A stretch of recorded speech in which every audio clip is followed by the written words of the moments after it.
À une dizaine de jours après la prise de la ville de Goma par le M23 et à 48 heures du sommet de la SADC, la CPI est en quête des informations des victimes ou des témoins sur les crimes en cours dans la province du Nord Kivu depuis le 1er janvier 2022. C'est là d'une manière urgente. Serait-ce là une preuve d'une évolution vers le retrait des M23 de l'Est de la RDC?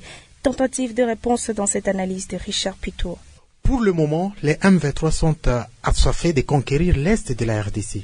Malgré ce fait unilatéral, ils ont renforcé leur position dans plusieurs villages dans les territoires de Calais, au sud Kivu, avant de conquérir la cité de Nyabibwe. C'est à une centaine de kilomètres de Bukavu.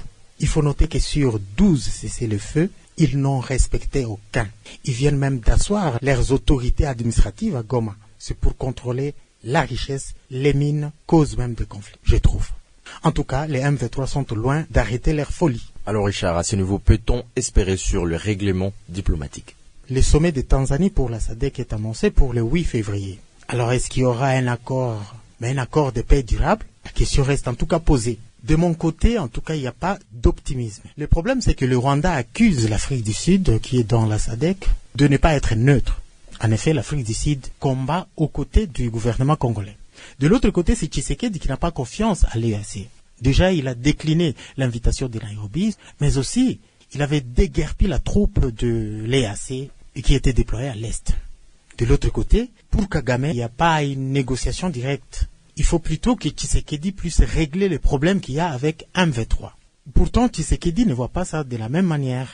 Pour lui, le M23, c'est une étiquette du Rwanda. C'est le Rwanda qui est l'agresseur. Et la CPI serait-elle une solution? Vu la rapidité de ce qui se passe, je ne trouve pas que c'est la CPI qui va arrêter la progression des rebelles M23. À noter aussi que les enquêtes des CPI, ça dure, ça prend beaucoup de temps. Par contre, les enquêtes de la CPI soulageraient beaucoup les Congolais si elles parvenaient à démontrer l'implication de Paul Kagame, le président rwandais, arriver à l'arrêter carrément.